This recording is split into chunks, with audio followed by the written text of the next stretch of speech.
Fish on.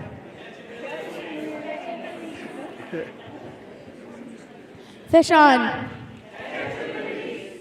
Now that I have, no. I say fish on, you say catch and release. Fish on. Catch and release. Fish on. Catch and release. Now that I have your attention, my name is Kanan, and I would like to welcome you all here tonight to celebrate the life of my papa.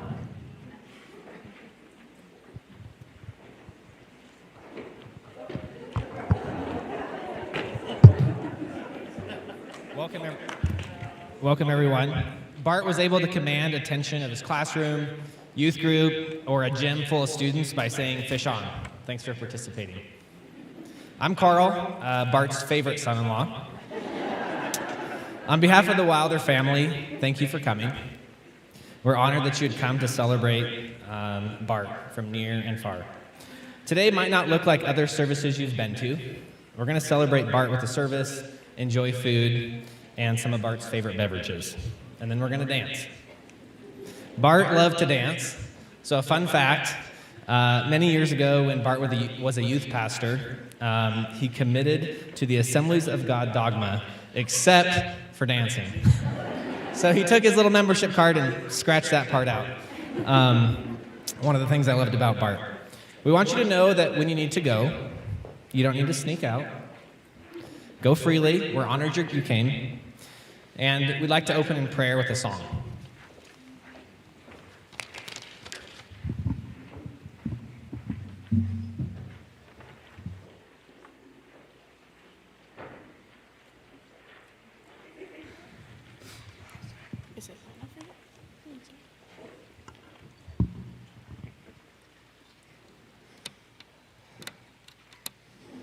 When I feel lost and so afraid, and shadows have hid the sun away, when my heart is heavy and it's hard to pray, I remember what my mother used to say. Shalom, shalom, peace be with you wherever you go. Shalom, shalom, let this melody begin to bring you home.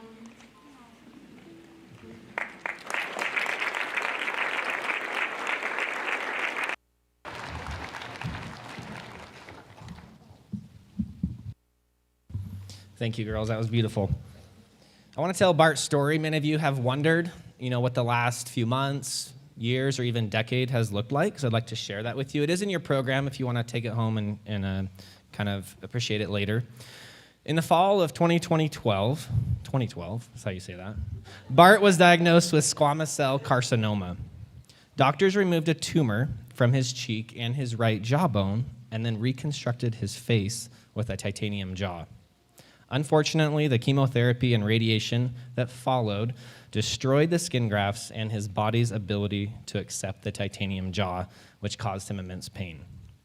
The titanium jaw had to be removed, and Bart lived with an open wound on his face that varied in size over the next decade.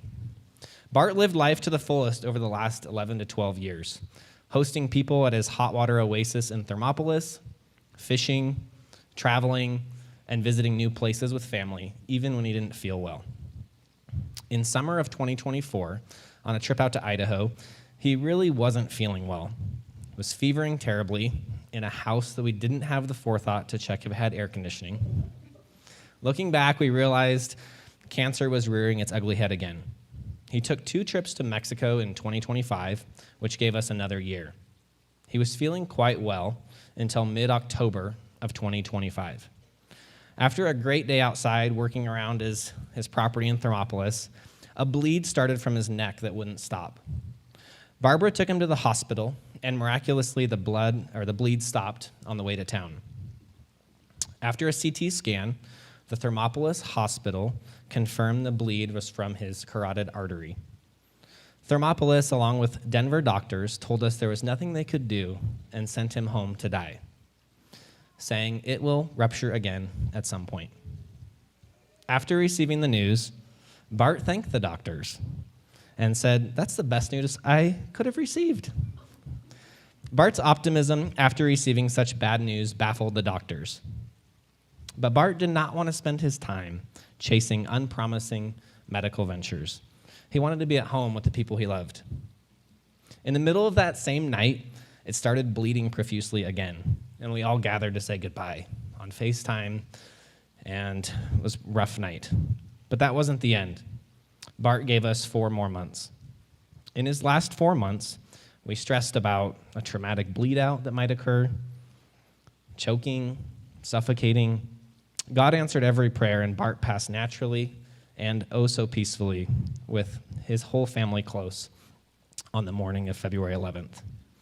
I want to invite Tracy Bloom, a great friend, to talk about what she learned from Bart.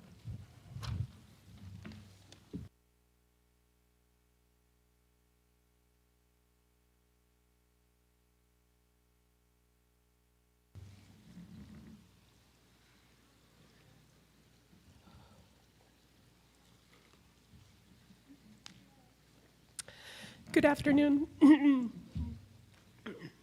I'm Tracy Bloom. Bart was a storyteller. In fact, he was the best storyteller of my entire life. I admit that I was a bit overwhelmed to tell the story about this masterful storyteller and all we have learned from him, because the job is simply too big for one person. So I'm going to invite you to help me with this assignment. We can do a better job together. So who's willing to help me? Please raise your hand if you're willing. Please raise your hand if you are willing. Okay, I got a few of you, but we'll work on the rest. Okay. All right. Each of you have 3 assignments today, whether you raised your hand or not. As we know, every story has characters who play different roles. As I talk about some of the roles that Bart played in our lives, first, I want you to recall your favorite story about Bart. Second, I want you to think about what you learned from him. And then third, I am going to invite you to stand up at different points. All right. Let's do this. People enter into our life for a reason, a season, or a lifetime, each serving a unique purpose in our personal growth and our journey.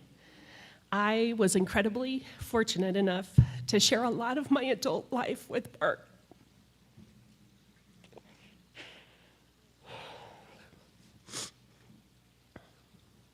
After graduating from college in 1992, I came to Casper to live with my aunt and uncle, who pastored the church where Bart and Barb attended. The Wilders and I became close friends during that summer. That winter, Bart and Barb invited me to join them on a trip to Pinedale. While there, Bart offered to teach me how to ice fish. Of course, I took him up on the offer, since he was a master fisherman. Loads of us know his standard response when asked if he caught any fish during an outing. He would respond, "I went fishing, didn't I?" Well, of course he did. It was a given. If he went fishing, he caught fish. Now, it was just the 2 of us on this fishing trip, so I'm going to tell the fish story the way I want to. But you can verify the details with our families, because over the years, he told the same story a number of times. All right, Bart dutifully drilled my hole, taught me the basics, and baited my hook for me. He stepped away to drill a hole for himself. Before he could get it drilled, I yelled, "Bart, I have a fish on!" He came running. He coached me through it. I brought it in. He was so proud of me. He told me, "Now you can bait your own hook." Well, I struggled, but I made it happen while Bart finished drilling his hole and getting his line in the water. About the time he was asking me how I was doing, I yelled out, "I have another one!" He proudly watched as his prize student struggled, but got the job done. The count was 2-0, but who's counting? Bart suggested that we trade holes. Yeah, you're with me. Sounds kind of fishy, but I agreed. We waited. We talked about his years growing up in Pinedale. We waited more. I got bored. Bart told me to be patient. Before long, "Bart, I have another one. Yep. Can you believe it? 3-0. Impressive, right? I schooled the teacher in ice fishing. And for the record, Bart never invited me on another ice fishing trip. So, if you ever went fishing with Bart, please stand.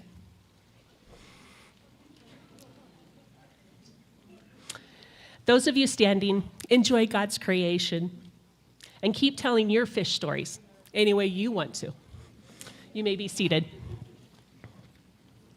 I continued to be close friends with Bart and Barb. In 1995, they invited me to move back to Casper and move in with their family. While living with them, I met many of their family members. If you are related to Bart or Barb, please stand.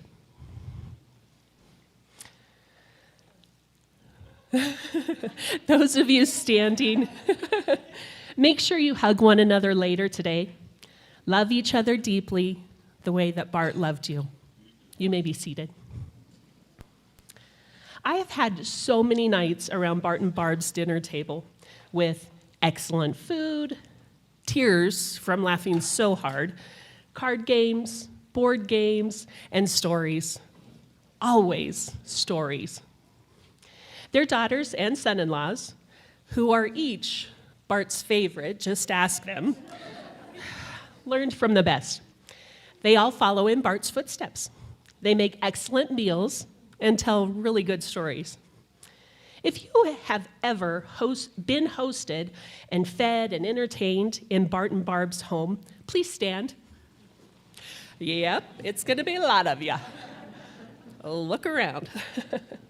Those of you standing, be generous like Bart. Open your homes. Share meals. Play games. Tell your stories. You may be seated. Bart and I taught together at CY Junior High and later at Casper Classical Academy. Bart loved teaching, and he was so fun to watch and so fun to work with. It was not uncommon for him to burst into my classroom and completely interrupt my lesson singing, "Anything you can do, I can do better." Or interrupt my students during quiet reading and shout, "Stop reading, this isn't detention." Thank you for the chaos, Bart. Remember Bart's callback that Kanan started us off with today? Catch on. Fish on. I don't ever get to do the fish on part. Jeez. All right. One of our principals encouraged Bart to find a different callback that would be related to education. The first time he used his new callback in front of our principal, I was down the hall, behind a closed door, and yet still heard Bart and his students. He yelled, "Hey!" They replied back with, "What?" Classic Bart. Needless to say, our principal told Bart to go back to fish on, catch and release. If you were a coworker of Bart's, please stand.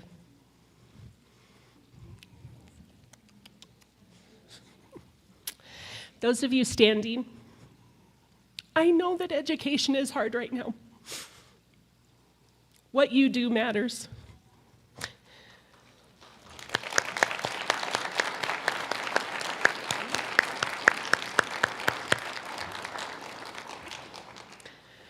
find joy along the way.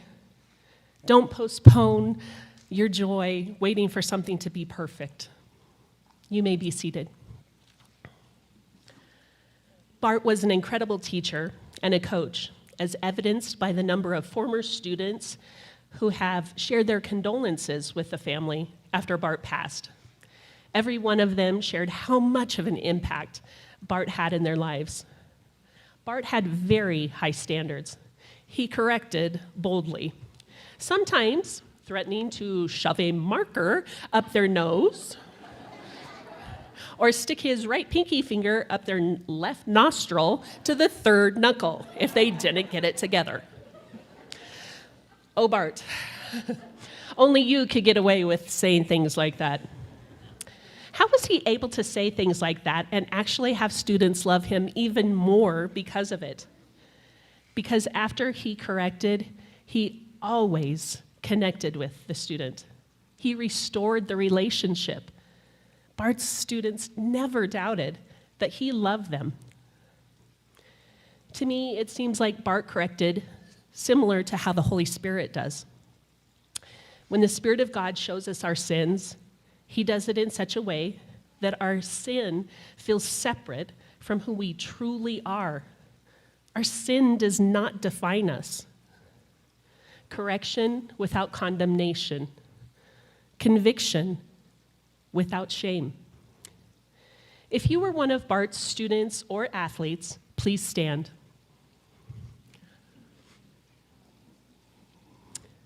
Those of you standing, love people without heaping condemnation or shame on them. Separate their mistakes from their identity. See the person. Always see the person. You may be seated. Bart and Barb served their church and their community as youth pastors for many years. I was one of the youth sponsors who came alongside to assist them. Do you remember stuffing K2 bags, going to Alcova Lake, Casper Mountain, floating the Platte, scavenger hunts, Christmas caroling, Taco Bell after church, Chicago ministry trips? But what I remember the most is watching Bart and Barb pray over you. Lord, show these youth how much you love them. If Bart ministered to you in those years as your youth pastor, or you assisted him like I did, please stand.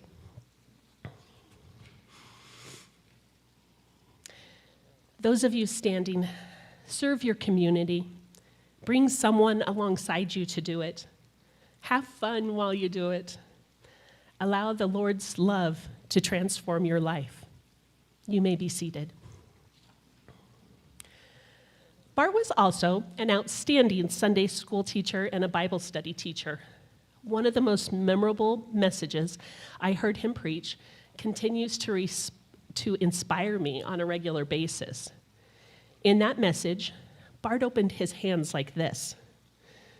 I'm going to invite you to do the same thing. Go ahead and open your hands like this.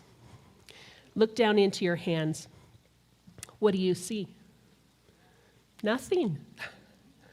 We have nothing in our hands that can change a life. But when our hands are empty, they are positioned to be filled by God, to be a blessing to others, if we are willing. If you ever sat under Bart's Bible teaching, please stand.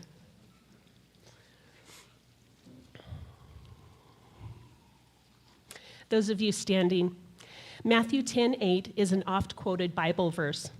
In it, Jesus was instructing his disciples just before he sent them out to preach the good news. Excuse me. The last part of that verse reminded me of Bart when I was preparing for this talk. Freely you have received, freely give. Bart recognized that he was richly blessed by the Lord in every area of his life. Bart received much, and he gave freely. Go and do likewise. You may be seated. There are other roles that Bart and Barb played in my life, both stood with us during our wedding as attendants. Bart was our best man. Bart and Barb are godparents to my kids. Bart and Barb were my safe place to land again and again as I faced difficulties through the years. Bart always gave me excellent advice. I want you to consider how Bart blessed your life. Maybe he was one of your customers in Thermopolis. Maybe you knew him through one of his daughters or son-in-laws. Maybe it was in a way that I haven't even considered. If Bart blessed you in some way that I neglected to mention for groups that stood before, please stand now.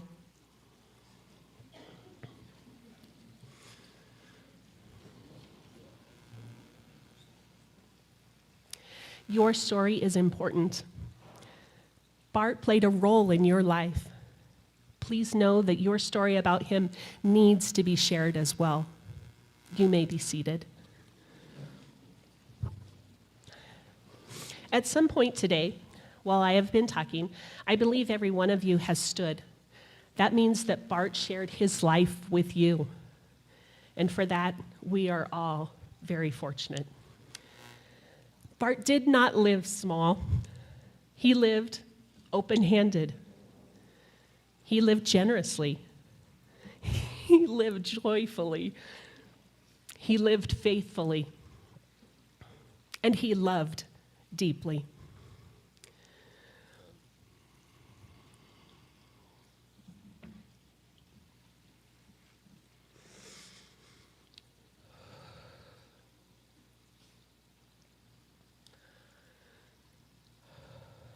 On February 1st, some close friends joined Bart's family in Thermopolis at the gift. Bart gathered us all together. He told us that he loved us very much and that he was ready to be done with the misery. When I left that day, I knew it would be the last time I would see him on this side of heaven.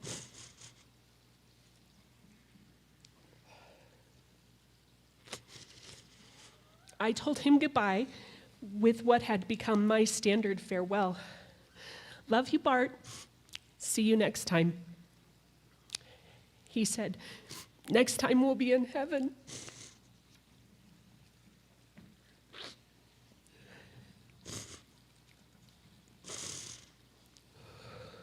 I said yes in heaven.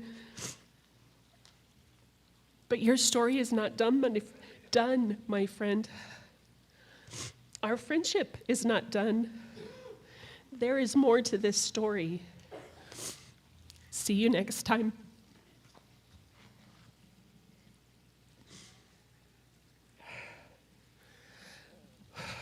Okay. Recall that I told you that you have an assignment. I want you to tell your stories. Share what you have learned. Live what Bart modeled for all of us. Because here is the truth. As long as we are telling his stories, the storyteller's work continues. As long as we love the way he loved, his legacy breathes. As long as we freely give, like he freely gave, his life multiplies. This afternoon, after the formal memorial is done, please take your time. Stay with us. Cry, laugh, hug one another, and don't forget to complete your assignment. Tell the stories of the great storyteller, Bart Wilder. At this point, I want to invite our friend Wayne Allison to come forward.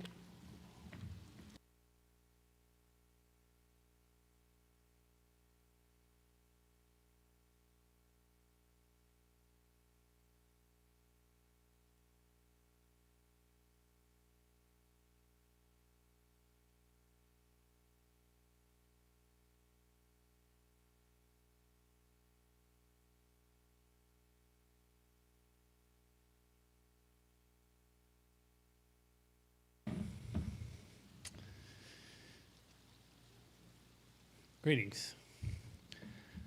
Bart and Barbara moved to Casper in 1983, and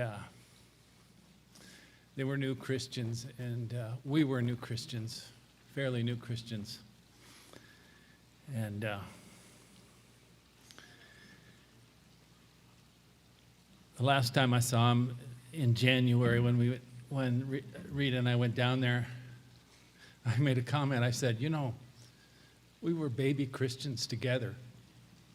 And it sounds kind of funny, but about a week later, the Lord just ran this thought through my heart. He said, you two were tied together at the root. We couldn't really have been much more diverse. You know, Bart was outdoorsy, I wasn't. Bart had his head screwed onto his shoulders straight, you know. I came from a third generation alcoholic, no father, no present father. It was just, we were really different in a number of ways. But we had one thing in common from the start. Bart loved coffee, and I was the coffee man.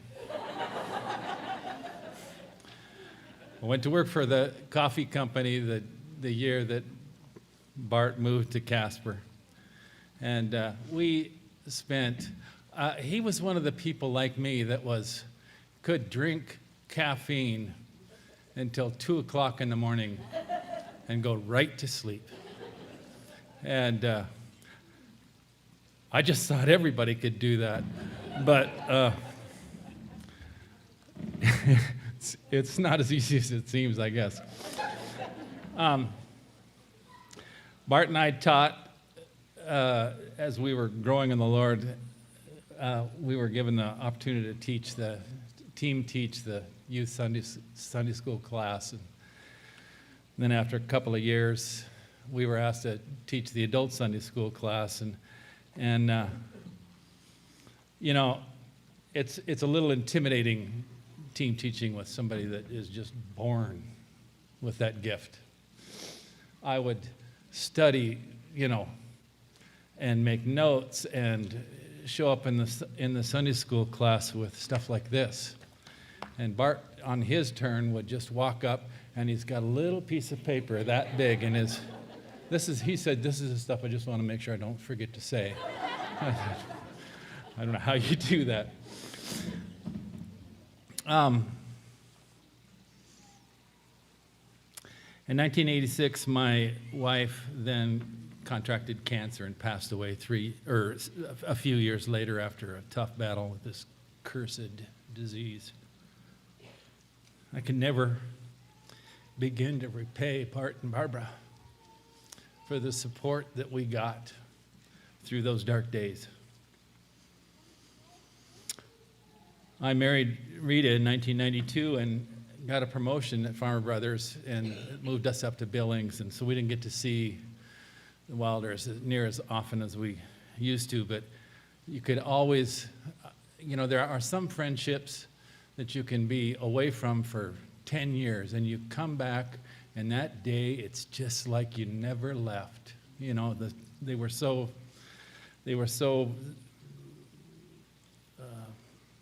great friends. And I will tell one story. And this isn't really my story. We mentioned that Bart's a real storyteller, and I went to church one night, Sunday night, and the youth did something between the morning and the evening service. I don't know what it was exactly, youth or something. And so I get to church, and Bart's just says, I got to tell you this story. And he's just got this, like he's very humored by it. And so he says, one of the youth who I have on pretty good authority is in this service today, came with a bottle of hot sauce called Dave's Insanity Sauce. And so, they're horsing around down in the fellowship hall on the church on Poplar Street. And there's a little kitchen off the fellowship hall. And the song leader was a young man named Nathan. And this person, said, kind of challenged Nathan that he couldn't handle this hot sauce. And Nathan just wasn't having it. He says, "Yeah, I'm a hot sauce person. I'd live this stuff." And so they get a table or a teaspoon of this stuff and pour that stuff on there, and Nathan takes it. And Bart was just so rich, you can just see his face. He said, "Nathan, it just looked like right out of his shirt, it just turned red and went right up the sides of his head." And he said, "Man," he tears off, he's in the kitchen, he tears over to the refrigerator. Now, here's a life's point, or a life lesson. If you're operating a business that, is only open like 1 day a week or 2 days a week, you can't just grab a perishable product out of the refrigerator and drink it. And Nathan runs over to that refrigerator and it's rotten to the core, chunky. Runs over, and you should just seen Bart telling this. He could hardly get it out of his mouth. It was so rich.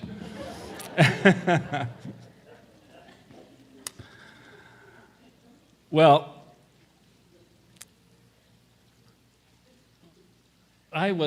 we had heard, we'd been really kind of tracking with Bart and Barbara since their October. We got to praying for him and just believing for him. And the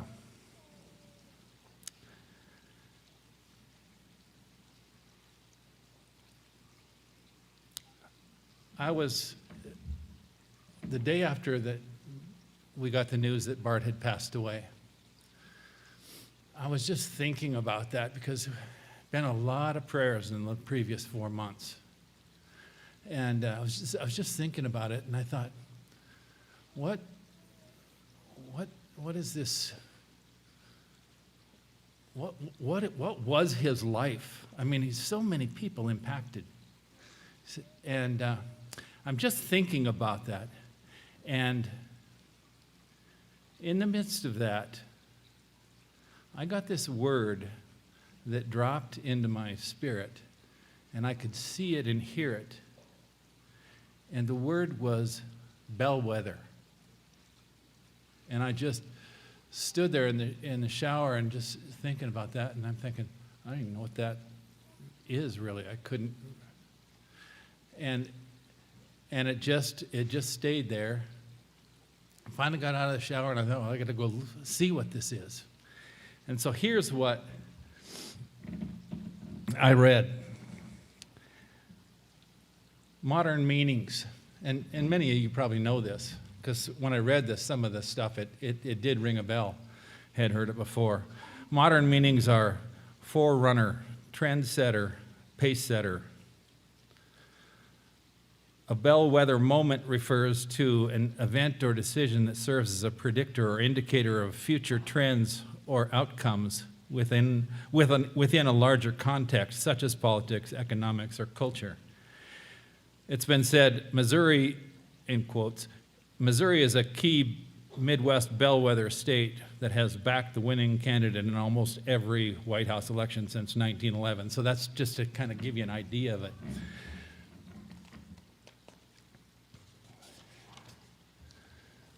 But here's the thing. The word bellwether originated from the world of shepherding.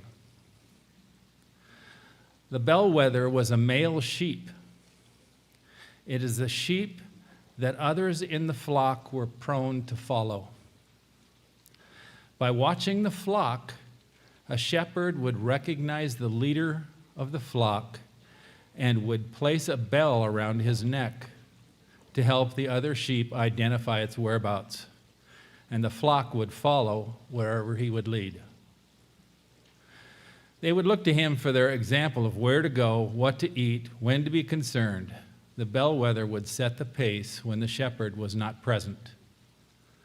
But he was still under the authority of the shepherd himself, because the shepherds govern everything. John 10:11, Jesus said, I am the good shepherd. The good shepherd lays down his life for the sheep. Luke 12:32 says, do not be afraid, little flock, for your Father has been pleased to give you the kingdom. So that's the framework. What did the shepherd recognize in this particular sheep that caused him to differentiate the specific one in the flock by hanging a bell?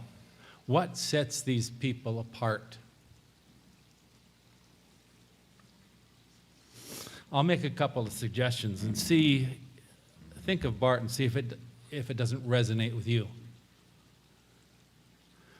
Rita and I went to Shields last weekend, and because our youngest grandson, John Wayne Gersbach, named after his grandfathers, and they didn't want to name him Wayne John, so they just thought it was more poetic to go the other direction. Actually, that was my suggestion. I talked the parents into it. But we went to buy, he had a birthday, and so it was going to be an outdoorsy type theme. We got him a tent and, a bunch of other stuff. But we just wanted to add a couple of things. So we were at Shields up in Billings, and we wanted to get a compass and a whistle. And so we were over there looking at the compasses and stuff, and a salesman catches our eye and comes over and says, "What are you looking for?" I said, "Well, we just have a grandson turning 8 years old, and we want to buy him a compass." And he launches into this sales spiel that it was like, I mean, we were dumbfounded. I mean, he's talking azimuths and celestial coordinates and all this stuff and orientation and all this stuff. And I thought to myself, I just want to know if north is that way, And I didn't say that to him, but that's what I thought. I mean, he's 8, okay? And we did say that. And he said, "Oh, that's no problem. Yeah, his dad could teach him." But and he went on. And in fact, it was beyond. I mean, it was just like weird. And he actually apologized for it later. He said, "God, I'm sorry. I just kind of." And we got out of that. We said, "We're going to go look at the whistles now." And came back and got it. But so here's the thing.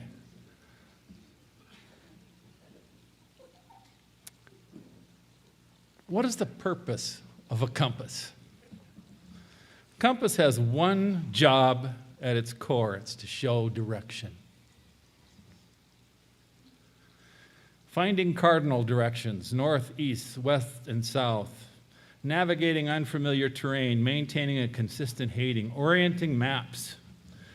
A compass doesn't rely on batteries, satellites, or cell service. It uses Earth's magnetic field, which makes it one of the most dependable navigation tools humans have ever created. Wouldn't it be great if we had a compass to show direction for our lives?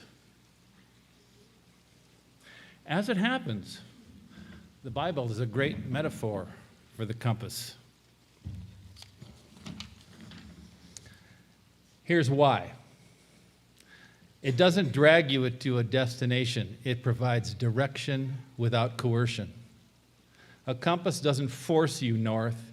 It simply shows you where north is. The Bible offers principles, wisdom, moral orientation without removing free agency.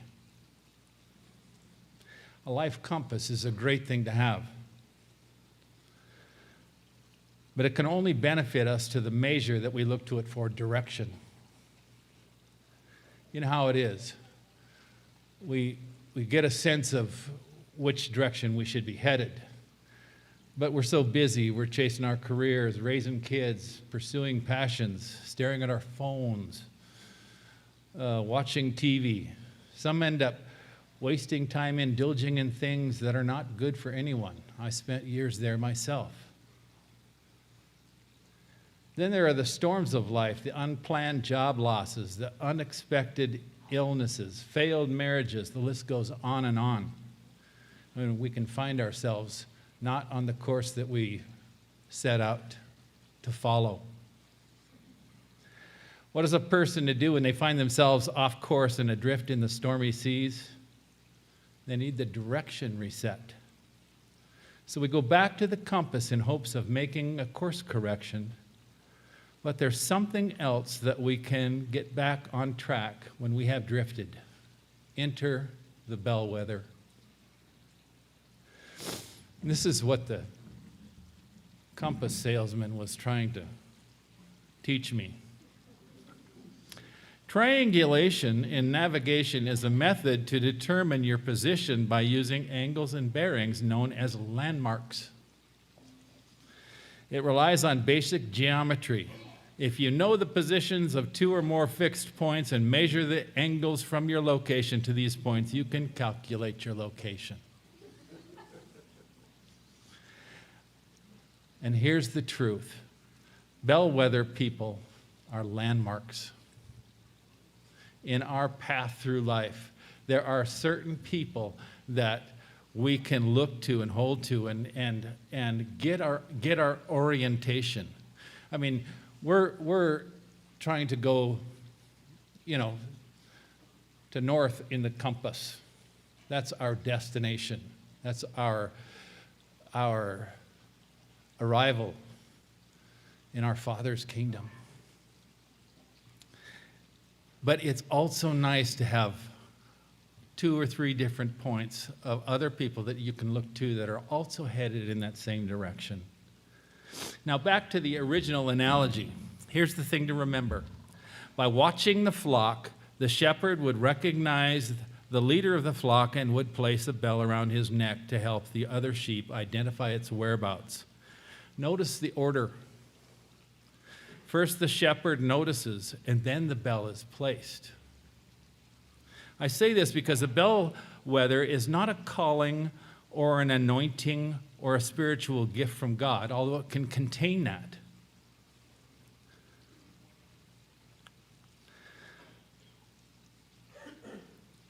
But the bellwether is a type of spiritual mantle. The mantle in the Bible is the torch representing God's calling, authority, and spiritual responsibilities. It's intended to be passed from one servant to another. The most blatant depiction of this is the concept found in the prophet Elijah. When Elijah's time came to leave this place, in 2 Kings, the 2nd chapter, Elijah said to Elisha, "Tell me what I can do for you before I am taken away." And Elisha replied, "Please let me inherit a double share of your spirit and become your successor." You have to want it. The chariot of fire ends up showing up, and Elijah's mantle is left to Elisha.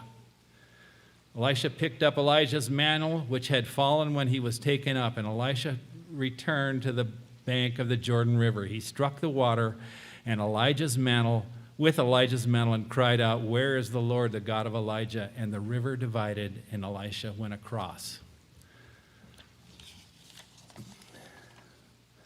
Sometimes the mantle doesn't get passed, but it's intended to get passed, but it requires someone willing to pass it along and someone willing to receive it. Does the life Bart lived inspire you? It inspires me. And the thing about the mantle, it's not like when God gives an anointing or a special calling or something like. This is something passed from one believer to another down the line.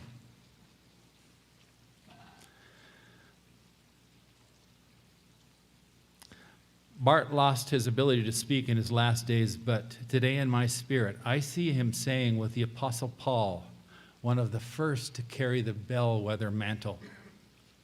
His life echoed Paul's words when Paul said, "Therefore, I urge you to imitate me." 1 Corinthians 11:1, follow me as I follow Christ. That's Bart's call. Philippians 3:17, brothers, join in imitating me and keep your eyes on those who walk according to the example you have in us. Hebrews 13:17, remember your leaders, consider the outcome of their way of life, and imitate their faith. An invitation is open to all believers that have acknowledged their own sin and believed and confessed that Jesus' death paid the penalty for it. We can then use the landmark to assist us in orienting our life so that we end up at the destination we called for. And Rita and I talked to Barbara last week and after this passed, and I was so struck by how beautiful that was. I mean, when your life is so directed and so pointed, what it does is it shows up in the dock, perfectly aligned, and it's perfect. It stops right where it's supposed to. It doesn't come in sideways. And that's what I heard in that conversation. His life just coasted right into the finish. No missed steps, nothing. I mean, it was such an inspiration. We also have an open invitation to take hold of the mantle and become the landmark, the bellwether to other people's lives. If you want your life to be like that, take it from Bart. It's passed from one believer to another, and it's open to us.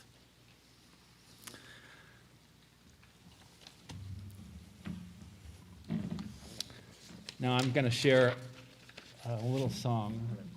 I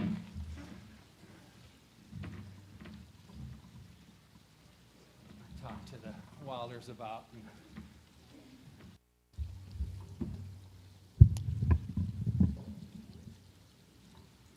This song, if you know the chorus to this song, sing it when we get to it. Hang on a second.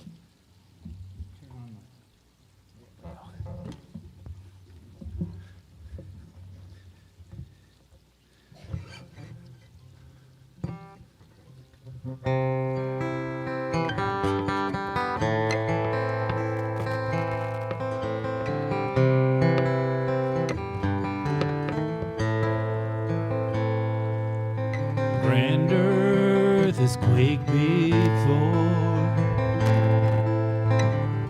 moved by the sound of his voice. Seas that are shaken and stirred can be calmed and broken for my regard. Through it all, my eyes are on you. Through it all, it is well. Through it all, my eyes are on you. It is well with me.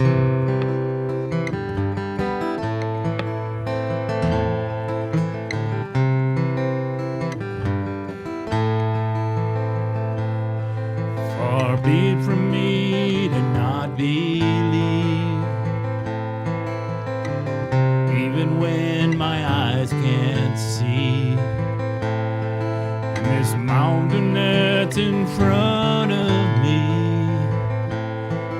will be thrown into the midst of the sea.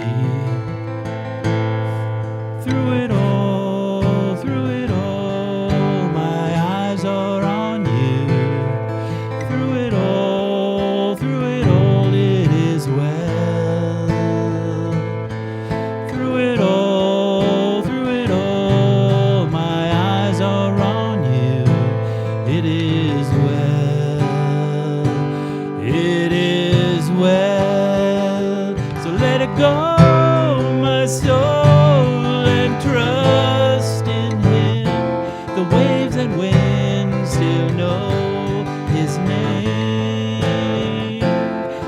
Let it go, my soul, and trust in Him. The waves and winds still know His name. Let it go, my soul, and trust in Him. The waves and winds still know His name.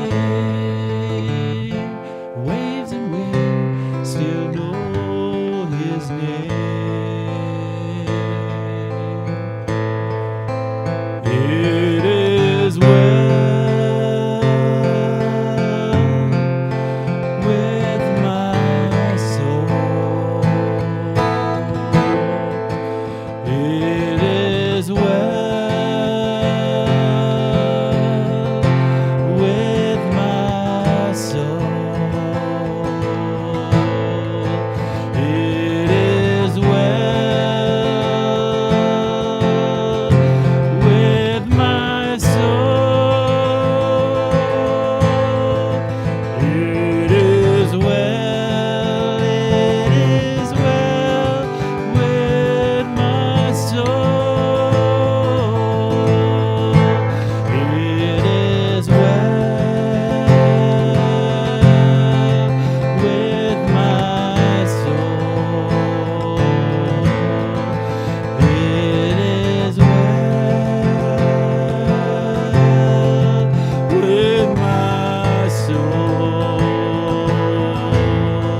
soul. It is well with my soul. It is well. It is well with my soul. It is well. It is well with my soul.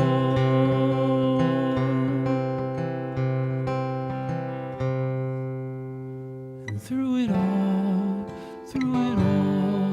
my eyes are on you. Through it all, it is well. Through it all, my eyes are on you. It is well with me.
Amen. We have a quick little video for you that the kids made.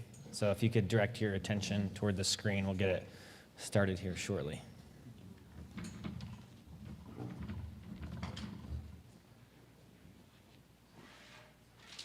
We took the song Family Madrigal from the Disney film Encanto and made it into our own parody, and we call it the Wild Fam.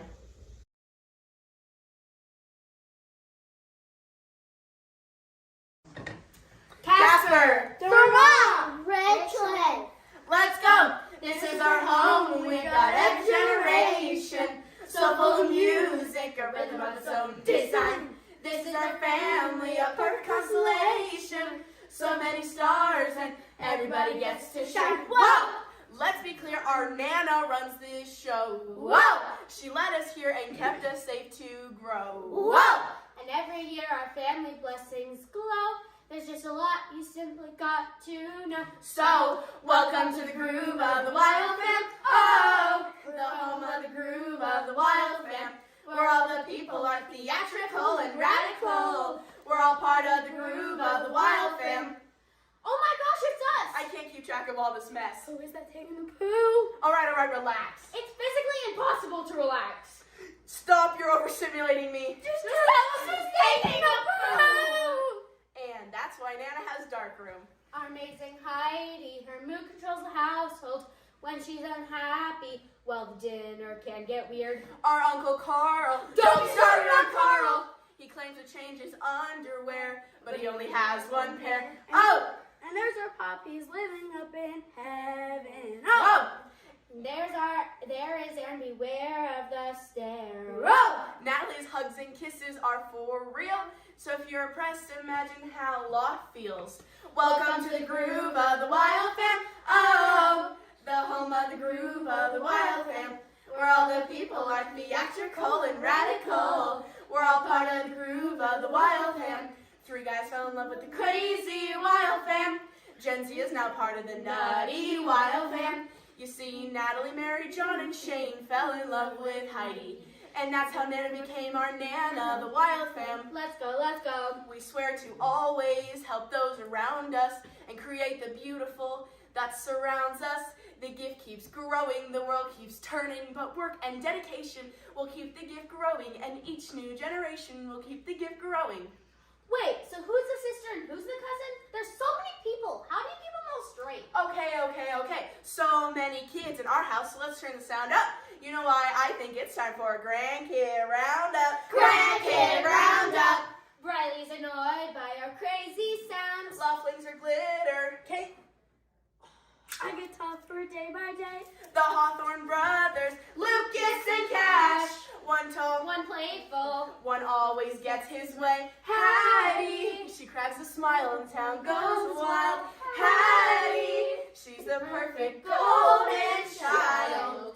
And Anna May is super strong. The beauty and the brawn do no wrong. That is the vibe of the Wild Fam. Oh, the home of the tribe of the Wild Fam. Where all the people are theatrical and radical. This is our roll call for our Wild Fam. Adios!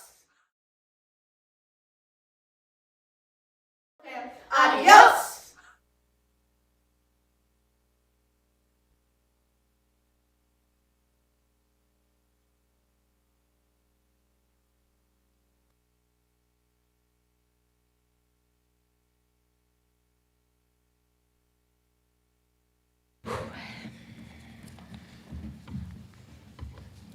All right, I'm going to read this the whole time, so I'm not looking at anybody. Okay.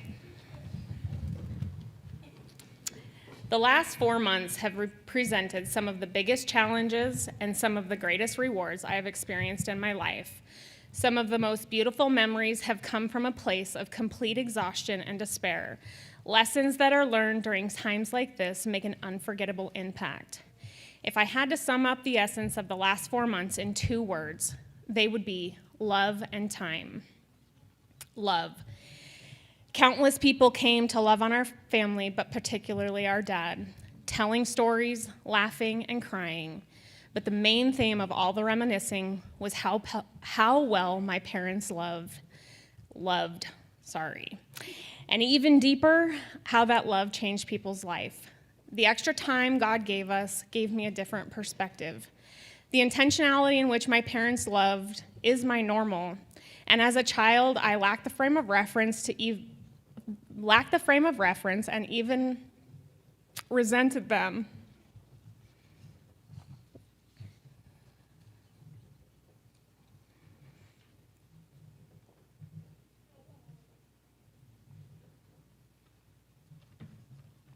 For how they gave of themselves.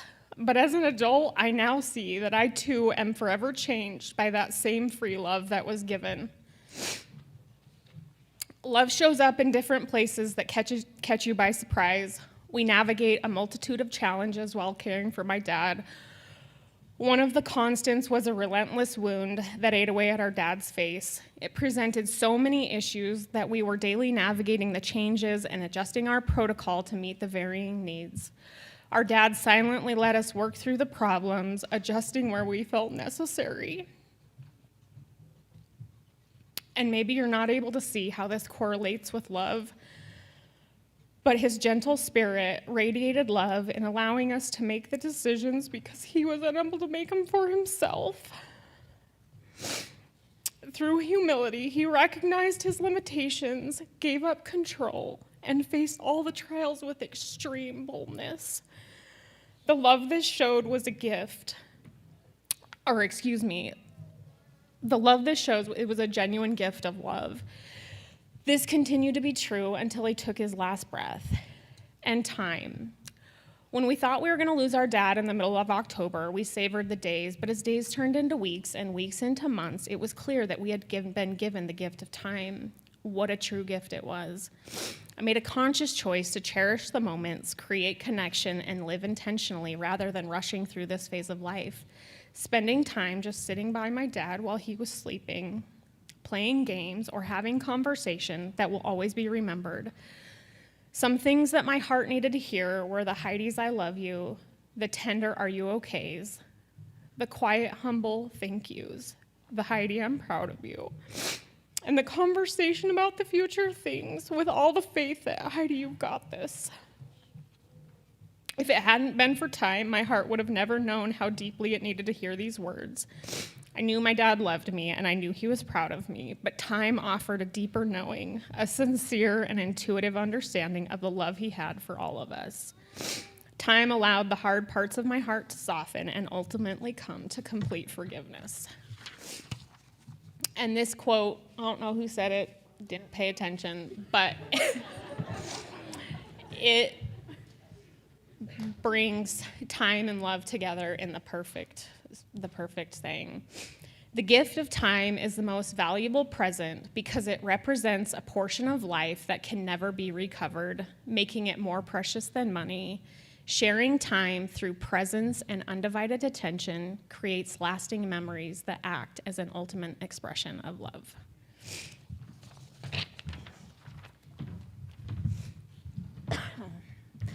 All right, many people called him the best teacher ever, an amazing fisherman, a great cook, a generous man, a friend. Many of those same people have amazing stories about their time with him and things that he taught them.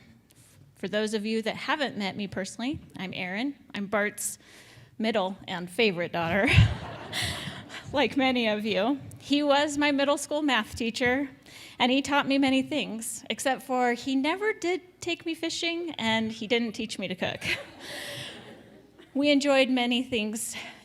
We enjoyed each other's company, whether it was attending indoor football games together, collecting Beanie Babies, or him watching me play volleyball. I loved knowing he was there with me and that we were doing those things together. My dad and I had a different type of relationship. He was the one who got me, my safe space, not because life was always easy, but because he was steady. I knew he loved me, and he held high standards for me, just like he did all of his students. He saw my potential without pressuring me. He saw my flaws, but I never felt judged. He saw my strengths when I failed too. He never made me feel that I was too broken, too dramatic, too sensitive, or too much. He had a way of making me feel known, seen, and safe. He always seemed to know the right times to poke a little fun, to make me laugh or cry, and taught me to not take life too seriously and to laugh at myself. like the time when my sisters were teasing me relentlessly about my buck teeth. And so with his dad voice from the front seat, he said, "Girls, quit picking on your sister." Then minutes later proceeded to turn around with Mike and Ike's shoved up into his front teeth to make him look like a beaver, and then tell me, "It'll all be all right, Earth," which was also a nickname that he knew I didn't like too much. In these last months, I was able to provide a safe space for my dad. I was the one that, for the most part, could understand him when others could not. I was able to get him comfortable, the keeper of the princess and the pea, if you will, and just sit by his side without saying a word. Often we would give glances back and forth as tears would start to run down our face. And I would whisper to him, "I know, Dad, I love you." And he would whisper back, "I love you." I will always cherish the night that we were sitting alone, and I was able to thank him for always being my number one guy. To which he quickly said, "What about Carl?" I assured him that Carl was great too. But I wanted him to know that he never left any lasting scars on my heart. He took a minute and replied, "I'm very lucky." After the major bleed, many people came to see him, called him, sent him a text, everyone telling him how he had made an impression on them and how great he was. One day, he looked over at my sisters and me and said, "I guess I'm a pretty great guy, huh?" with a shrug of his shoulders. From that day on, every time somebody would tell him how great he was, he would nudge one of us, whoever was sitting closest, with his mischievous grin and make a mark on his invisible running tally.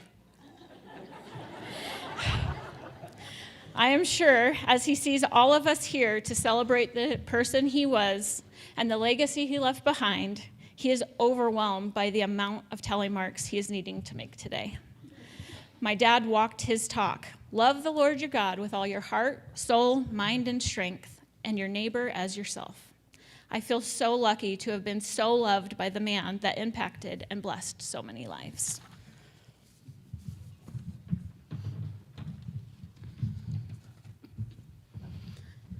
Hello, I'm Natalie, and I'm the youngest daughter. I want to thank you all for coming to honor my dad's life today. To sum up who my dad was in such a short time doesn't seem possible. He was a friend, a teacher, a coach, a mentor, a fly fisherman, and so much more. Whatever hat he wore, he touched people's lives. He always loved people well. For all of his life, he poured into so many people, kids in his youth group, students, or friends. I don't want to discount any of that, but instead I want to focus on the last 13 years of his life, because for me, that is when I saw the biggest shift in him. After his surgery in 2012, I was frustrated with God that he didn't heal him in the way that I thought that he should. Heidi and I talked about it, and through that conversation, I recognized that God had healed him, not physically, but shifted something in his heart. In these last 13 years, he really focused all that he had given to others on his family. He wanted us to all be together as much as possible. Even though Aaron's family is 12 hours away, we would spend many weeks of the year together because being all together was what he wanted. We rented houses in different places where we could stay together. It became more and more complicated to find one that fit the needs of our growing families, like a room or a big closet. You know, we do put our kids in closets for that sleeping baby, or for the growing kids who wanted or needed their own space. We found them and made amazing memories in each place we went. We also did multiple family camping trips in Montana, all together, where we really made the campground our home. From our outdoor kitchen, gourmet kitchen, where we made delicious food, or the outdoor shower with a camping hot water heater so that we could take showers. We made, I'm sorry. The outdoor shower with a camping hot water heater to make sure we weren't so stinky after those showers. These were the times where my dad was the happiest, when we were all together. The last 7 years, my dad and mom worked to create our own house where we could all be and spend extended periods of time. We call it the Gift because that is what it is to us and everyone who comes. It's a place to get away from the busyness of life and just be with no obligation. You can soak in the amazing healing waters or play a game together. This place is a safe haven for our family. Everyone's needs are met, and our dad and mom made sure of that. Some kids do sleep in closets. It brought my dad immense joy when we were all together at the Gift. These last 4 months of his life were hard, but because of the comfort of the Gift, his safe haven, and having all of his people around him, we were able to tenderly care for him while he fought so hard. He fought for life during each therapy session, bandage change, and new challenge that his body presented him. He did it all so bravely. He is a strong warrior who stayed bold in his faith, even in the last and most challenging days. When he could no longer speak and no longer write, one day he touched the letters on a board and spelled, "God is good." We will continue to stand on that. We'll see you later, Dad.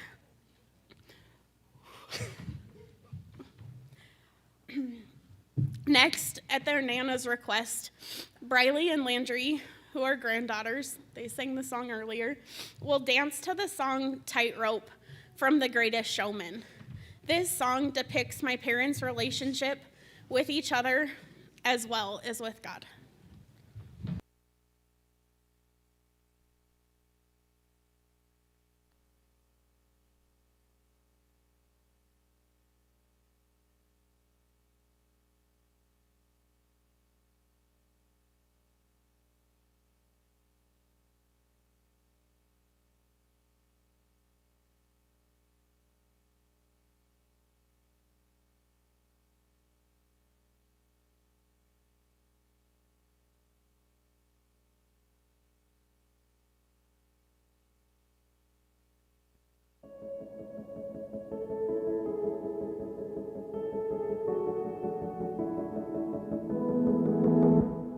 Some people long for a life that is simple and planned, tied with a ribbon.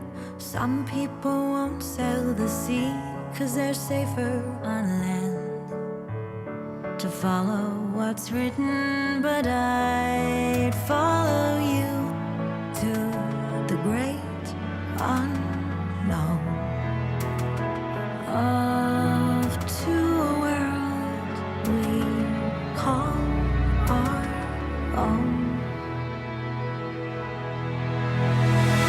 Hand in my hand and we promise to never let go.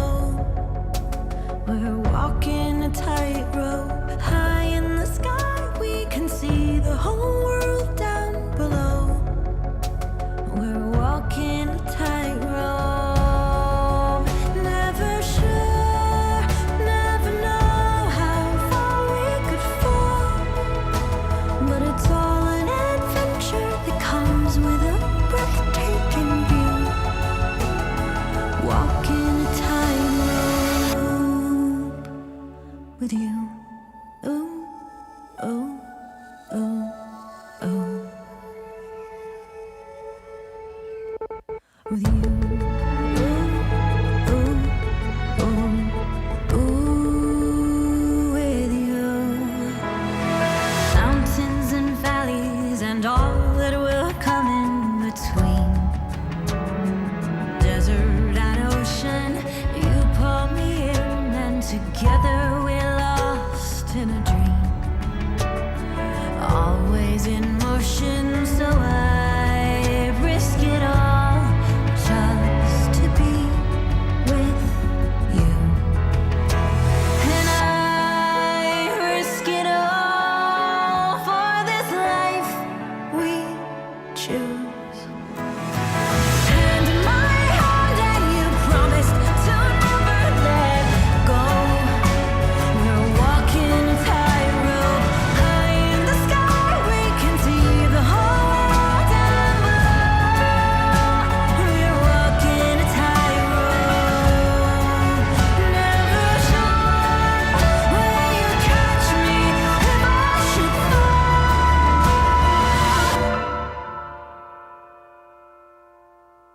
Well, it's all an adventure that comes with a breathtaking view. Walking a tightrope with you. Ooh, oh, oh, oh.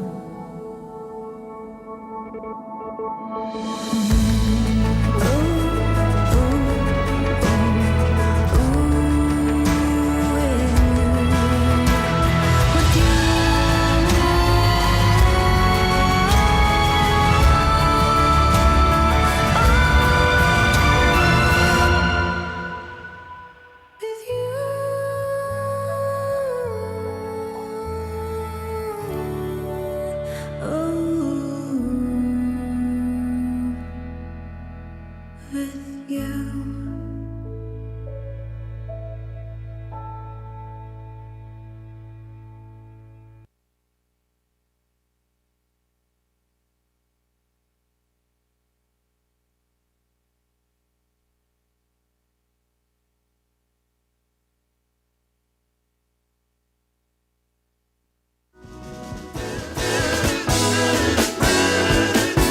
There's a port on a western bay, and it serves 100 ships a day.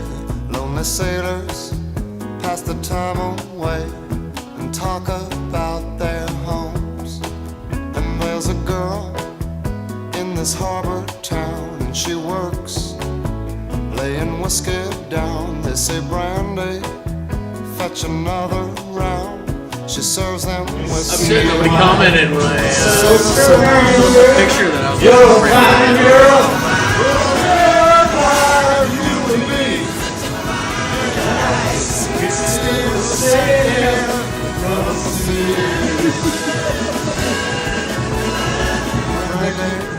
Wears a very good chain, made of fine silver from the north of Spain. There's the name of a man that Brandy loved. On a summer's day, bringing gifts from far away, but it made it clear he couldn't stay. No harbor was his home. The sailor said, Brandy, you're a fine girl. What a good wife you would be.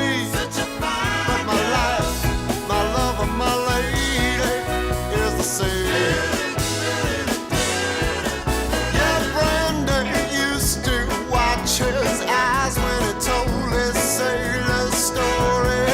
She could feel the ocean fall and rise. She saw its raging glory, but he had always told the truth. Lord, he was an honest man, and Brandy does her best to understand. At night, when the bars close down, Brandy walks through a silent town and loves a man who's not around. She still can hear him say, she hears him say, Brandy, you're a fine girl. What a good wife you would be. But my life, my love, and my lady is the sea. Brandy, you're a fine girl. What a good wife you would be. But my life, my love, and my lady is the sea. When I'm scared about the future, when I'm running from the past, when I'm restless in the present, I'm trying to make each moment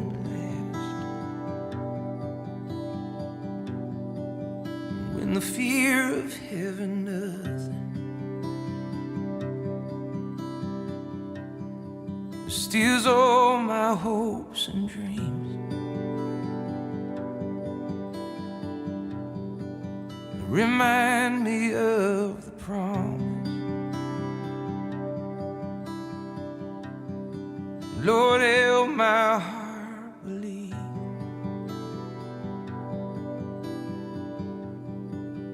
You're watching over me. You're watching over me.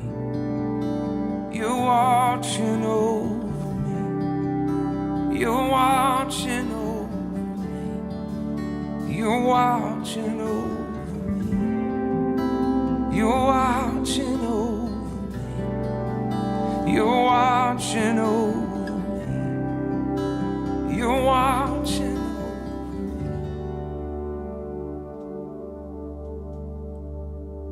Jesus, you know my trouble. Jesus, you feel all my pain.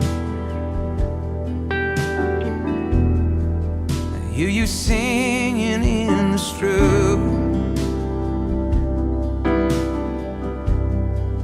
I hear you whispering my name.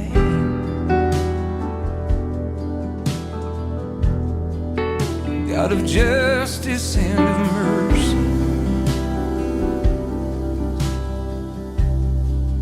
God who says I'm not alone,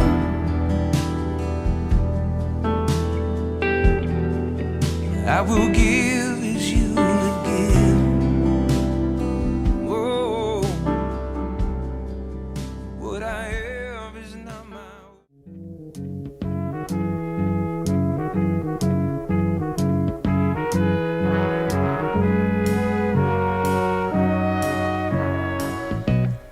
Where it began, I can't begin to knowing, but then I know it's growing strong. Wasn't the spring,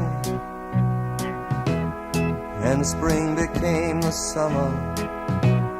Who'd have believed you'd come along?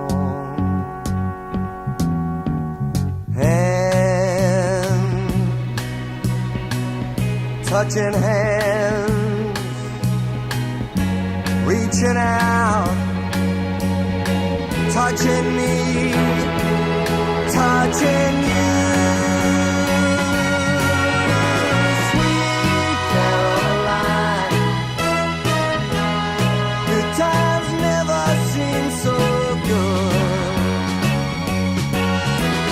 I've been inclined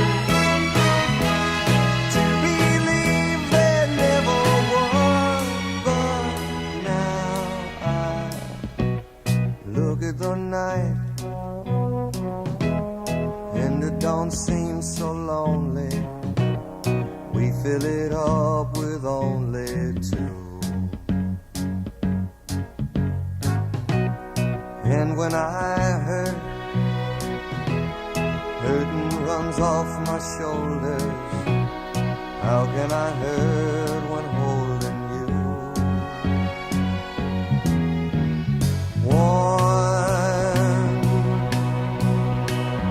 Touching warm,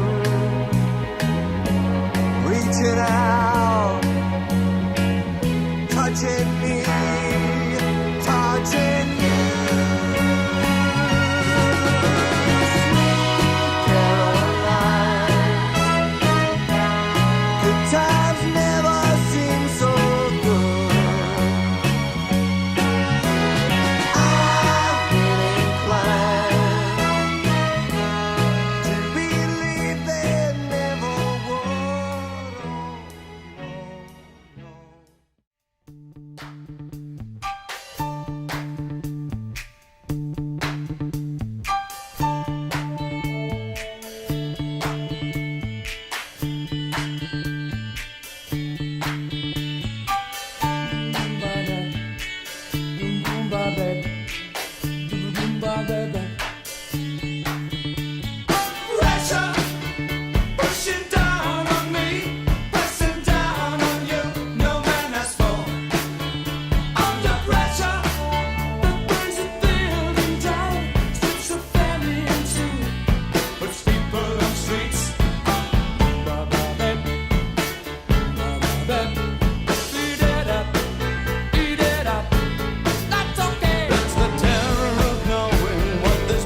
sunshine sky, and there's a reason why I'm feeling so high. Must be the season when that love light shines all around us.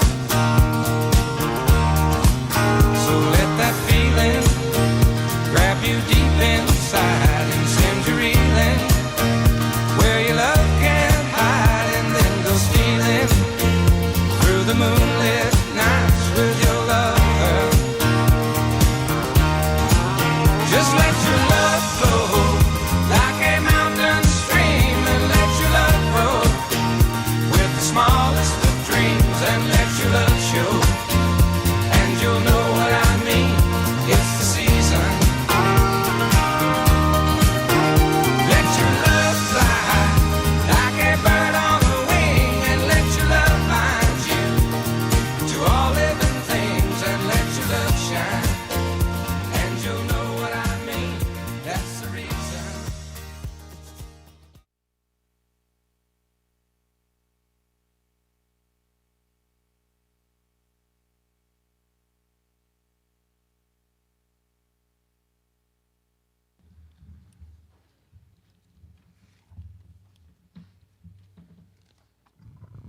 You're gonna have to just talk loud.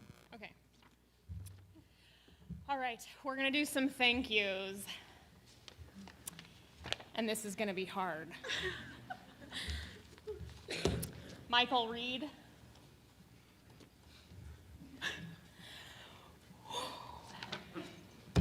Thank you for countless hours of wound care.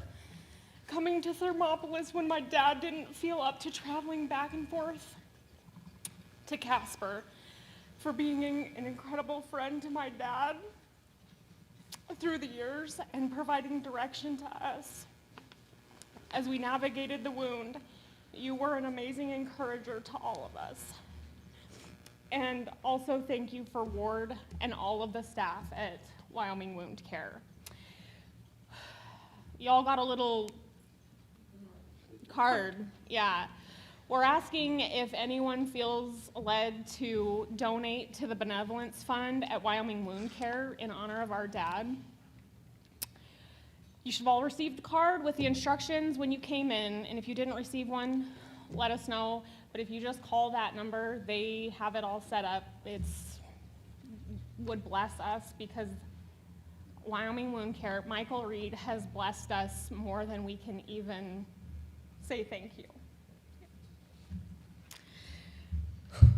Amanda Vignaroli, thank you for keeping up with us, working so hard to keep my dad comfortable, and being so tender and patient when speaking was no longer easy for him. Thank you.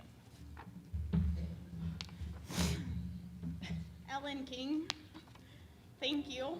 Thanks for coming and staying for the week to help care for my mom and dad when the three of us had other life things going on, for bringing us food and just being there for us, whatever else we needed.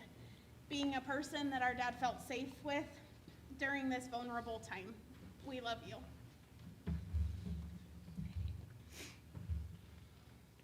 Shelley Zimmerman, thank you for all the good food, the day trips to bringing supplies from Casper. Thank you for taking the kids and making it so memorable for them. Thank you for being a sounding board on all things medical. Ben and Rihanna Moore, thank you for giving 3 weeks of your life to come and care for us. Ben, for your intimate care for Dad, the numerous bandage changes, the middle of the night shifts, and on top of it all, providing entertainment to our children. PE class. Rihanna, for keeping us fed, the house tidy, and seeing Dad when he just needed somebody to sit and hold his hand. Thank you.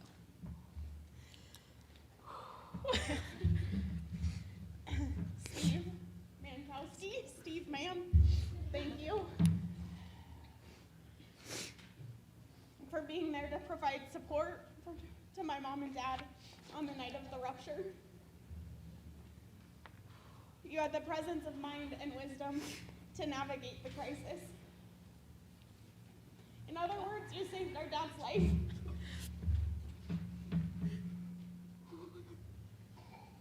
We are forever grateful to you.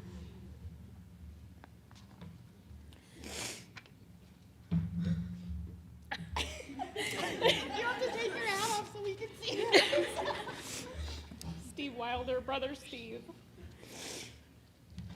Thank you for making the commitment to come and sit with our dad every day for the past 4 months. Whether you played a game, you walked with him outside, took him for a swim, or just watched him sleep, you were there. Thank you for coming to the scene the night of the rupture and helping hold pressure until the bleed clotted.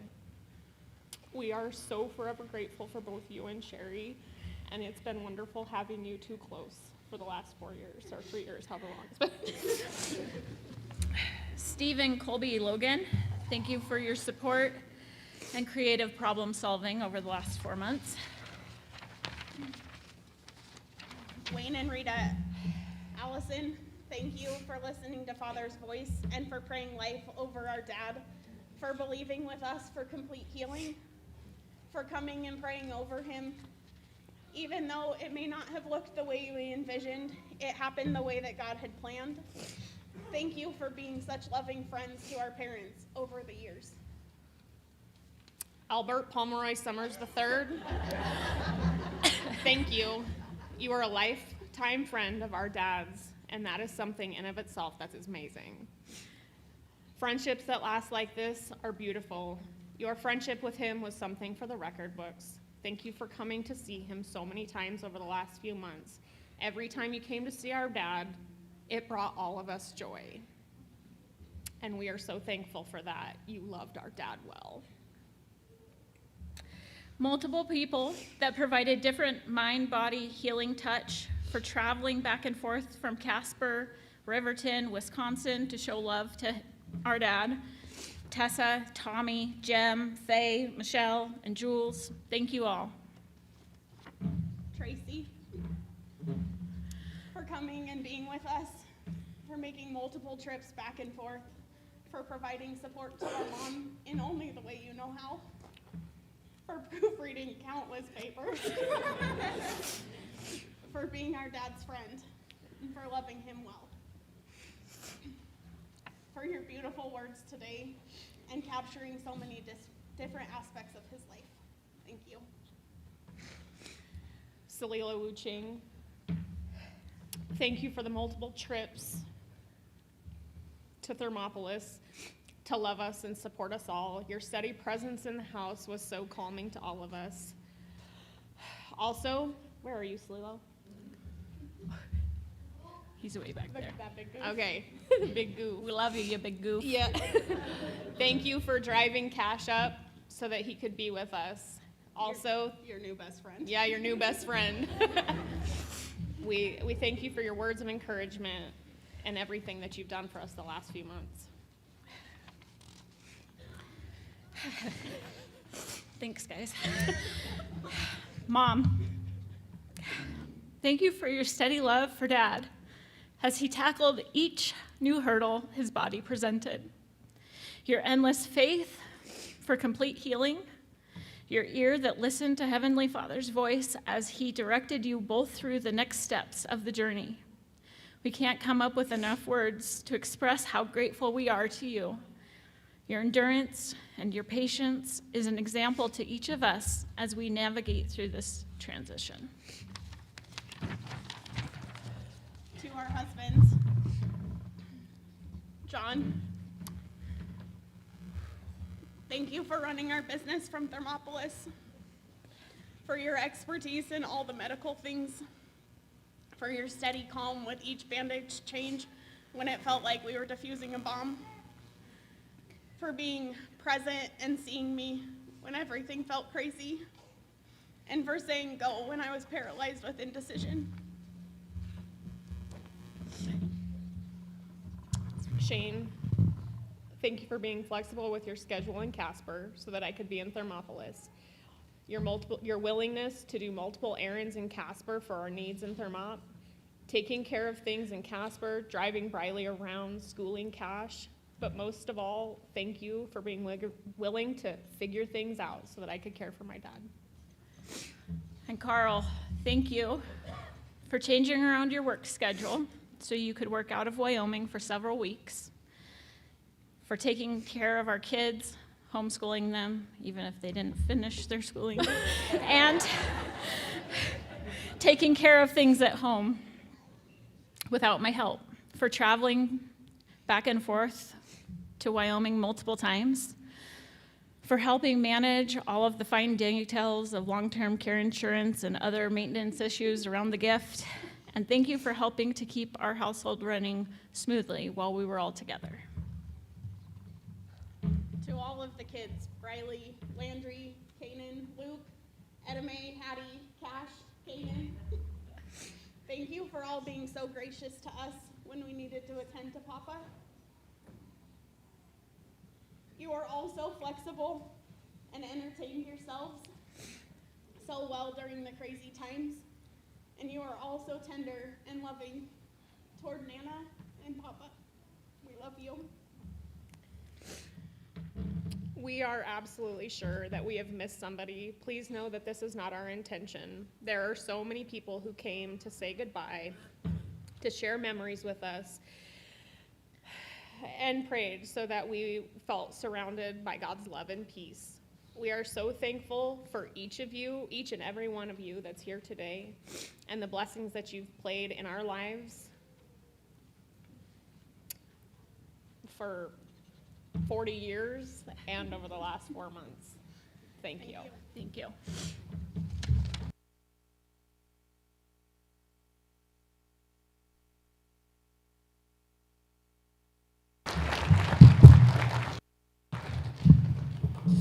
I wish you guys could have seen how those 3 girls cared for their dad the last 4 months. There's not a facility in this nation that would have given him the attention they did. I think everyone that came was like, yeah, it was amazing. We'd like our benediction to be Bart's favorite prayer, and we're going to put that on the screen. It comes from Matthew 22, 37 to 38, and Bart tried to live by this verse. Was going to have you stand, but I'd like you to be able to see it, so I think I'll have you stay seated, so we'll read it together. Jesus said to his disciples, "The greatest commandment is to love the Lord your God with all your heart, soul, mind, and strength. And the second is likened to the first, to love your neighbor as yourself. In these 2 hold all the law and the prophets." Amen.